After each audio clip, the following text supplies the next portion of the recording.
भाई आपने अक्सर इंग्लिश में ये वर्ड सुने होंगे, whatever, whatsoever, whenever, whensoever, whoever, whosoever, whomever, whomsoever, however, howsoever, wherever, wheresoever, whichever, whichsoever. तो ये बनते कैसे हैं, इनको किस तरीके से स्टडी किया जाता है, ये नाउन है, प्रोनाउन है, एडजेक्टिव है क्या? तो भाई इनकी ग्रामर को नहीं समझना है, इनको नाम हमने दिया सम यूजफुल फ्रेजेस, क्योंकि सारे के सारे वर्ड जो अपने आप में फ्रेजेस हैं। इन फ्रेजेस को कैसे यूज करना लैंग्वेज इंग्लिश में, किस तरीके से इनके सेंटेंसेस बनाना, इस पर बेस्ड पूरा डिटेल वीडियो लाया।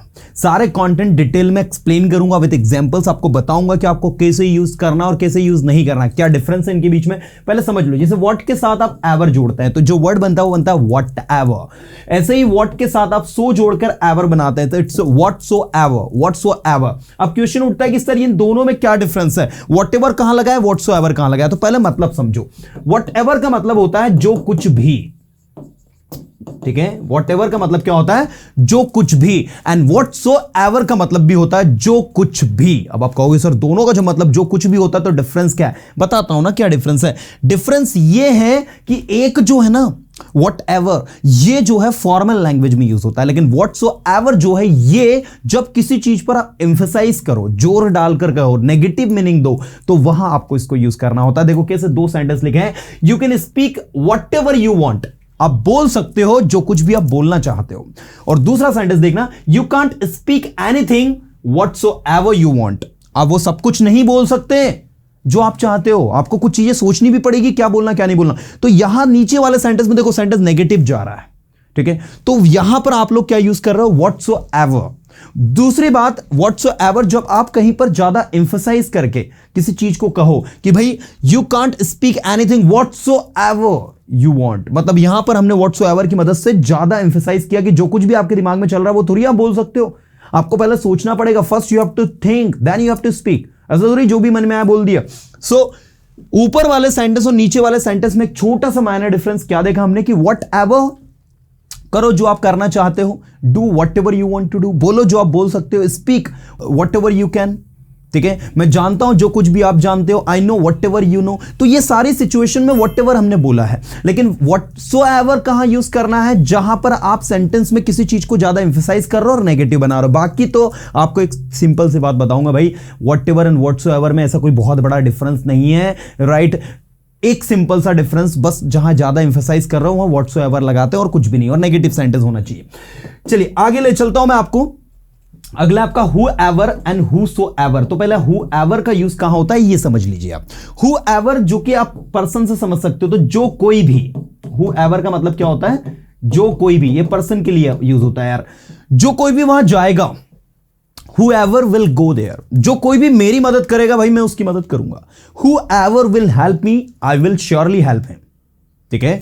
अब क्वेश्चन उठता है सर whosoever कहां यूज करूं, तो गुड न्यूज ये है कि whoever and whosoever में कोई बड़ा डिफरेंस नहीं है dear students, both are used in the same meaning, दोनों का उपयोग एक ही मीनिंग में एक ही अर्थ में होता है। तो अगर आप whoever की जगह whosoever भी बोल दोगे तो कोई बड़ी बात नहीं हो जाएगी, वही का वही मतलब निकलने वाला है। लेकिन याद रखना whatever कहां यूज होता है, सिचुएशन के साथ, थिंग्स के साथ में।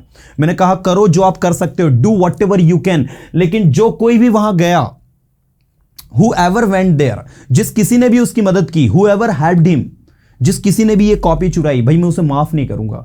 whoever stole this copy, I will not forgive him, अगर आपने चुराई है तो वापस कर दो, if you have stole it, return it back, you know। तो इस तरीके से आपको इसको यूज करना होता है। what I am telling कि इसका उपयोग पर्सन के साथ होगा, इसका उपयोग होगा सिचुएशन के साथ में, तो इस तरीके से आपको यूज करना है। तो इनमें कोई बहुत बड़ा डिफरेंस है नहीं। यहां पर भी देखो मैंने इस तरीके से इसको लिखा है, तो आपको समझाने के लिए आप देख सकते हैं। whatever मतलब क्या हो गया, जो कुछ भी, इसको नोट करते चले आप। व्हाटसोएवर का मतलब भी क्या हो गया, जो कुछ भी। मैं ये हिंदी में लिख रहा हूं, अगर आप हिंदी नहीं पढ़ पाते तो आप इसे अपनी भाषा में लिख ले।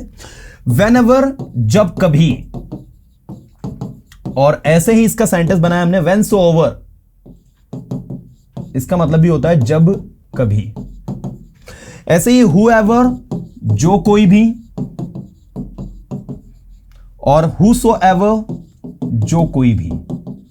याद रखना ये पर्सन के लिए यूज होता है, हां ये पर्सन के लिए सब्जेक्ट में यूज होता है। अब अगर ऑब्जेक्ट की बात करेंगे, ऑब्जेक्टिव केस की, तो whomsoever जिस किसी को भी, जिस किसी को भी, जिस किसी को भी तुमने वहां देखा, ठीक है, whomsoever या whomsoever you saw there has gone। ऐसे ही इसका मतलब भी होगा जिस किसी को भी। अभी बताता हूं मैं इनको कैसे यूज करना है, इनमें क्या डिफरेंस है। however मतलब होता है हालांकि, और ये howsoever भी हालांकि का ही मतलब देता है। wherever जहां कहीं भी, wherever क्या होता है, जहां कहीं भी, ये प्लेस के लिए यूज होता है। और wheresoever का मतलब होता है जहां कहीं भी, ये भी वही मतलब देता है। इसके बाद है whichever, जो कुछ भी, ये वस्तुओं के लिए यूज होता है, थिंग्स के लिए यूज होता है। whichever, ठीक है, तो whichever और whatever थोड़े मिलते जुलते दिखेंगे आपको ना। एंड which तो ever का मतलब क्या होता है, इसका मतलब भी वही होता है जो कुछ भी। तो इनको लेकर थोड़ा सा भी पैनिक नहीं होना है आपको, because all these words are very useful and very easy to learn, because मैं एक्सप्लेन कर रहा हूं, ट्रस्ट मी सबको क्लियर हो जाएगा। तो पहले हम लोग चलते हैं whatever and whatsoever। I have already explained you that for emphasizing something we have to use whatsoever, and in simple sense we have to say whatever। whenever and whensoever, whenever मतलब होता है जब कभी, जब कभी मैं वहां गया, मैं उससे मिला। whenever I went there I met him, whensoever I went there। अब अगर एम्फसाइज कर रहे हो, ज्यादा जोर डाल के बोल रहे हो कि जब कभी मैं वहां गया, तो whenever की स्थान पर whensoever बोल दीजिए। whensoever I went there I met him। तो कोई बात नहीं, दोनों का मीनिंग सेम है, कोई बहुत बड़ा डिफरेंस नहीं है डियर स्टूडेंट्स। इसलिए मैं इंग्लिश में बोलता हूं, इंग्लिश भाषा में ज्यादा ग्रामर के पीछे नहीं दौड़ने का, जितना आ गया उसको यूज करने का।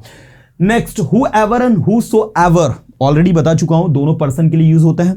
जो कोई भी मेरी मदद करेगा, whoever will help me, whosoever will help me, I will surely help him, मैं निश्चित ही उसकी मदद करूंगा। whomever and whomsoever भी इसी तरीके से, लेकिन ये ऑब्जेक्ट के लिए यूज होता है। अब इसके सेंटेंसेस मैं आपको बताना चाहूंगा, यहां पर आप लोग ध्यान दें। जिस देखो मैंने यहां पर ऑलरेडी आप लोगों को लिख दिया है कि whoever मतलब क्या होता है, जो कोई भी। ये यूज होता है पर्सन के लिए, ये यूज होता है सब्जेक्ट के लिए। इसके बाद लिखा है whomsoever मतलब होता है जिस किसी को भी,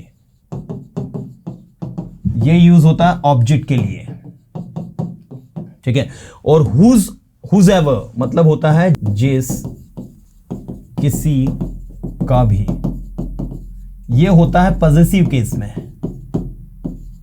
ठीक है। अब पॉजेसिव आपको बताने की जरूरत नहीं। सब्जेक्ट जैसे मान लीजिए आई है, ऑब्जेक्ट मी है और पॉजेसिव माय है, उसी तरीके से आपका whoever, whomever and whosever है आपका, इसी तरीके से।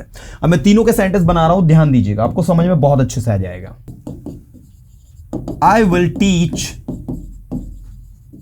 whoever, I will teach freely whoever will do this।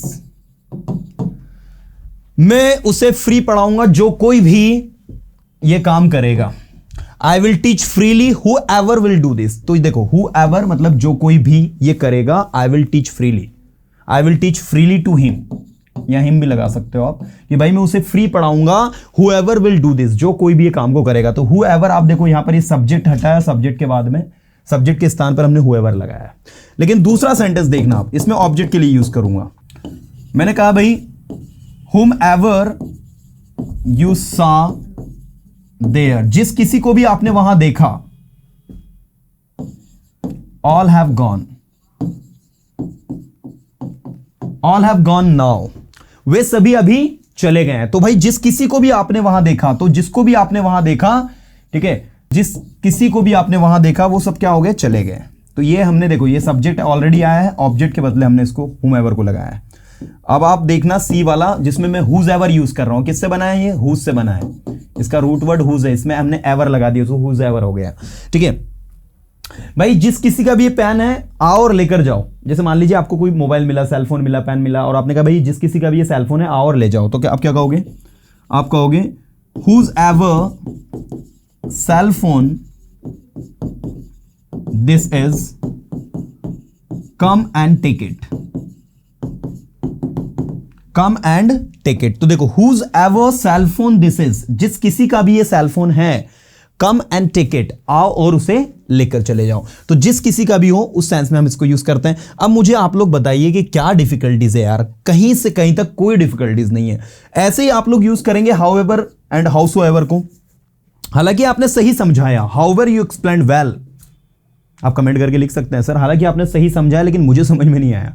However you explained well but I didn't understand, but I guarantee कि आपको समझ में आया होगा यार। ऐसी क्या डिफिकल्टीज है, कोई डिफिकल्टीज है नहीं। हम लोगों ने डिफिकल्टीज को क्या कर लिया, बना लिया है, उसको हटाओ और मजे के साथ सीखो। मैंने कहा हालांकि वो मेरा दोस्त है, however he is my friend but he doesn't help me, लेकिन वो मेरी मदद नहीं करता। तो थोड़ा कॉन्ट्रेरी सेंटेंस में कॉन्ट्रास्ट दिखाने के लिए भी हाउएवर और हाउसओवर का यूज होता है, तो दोनों एक ही मीनिंग को कैरी करते हैं।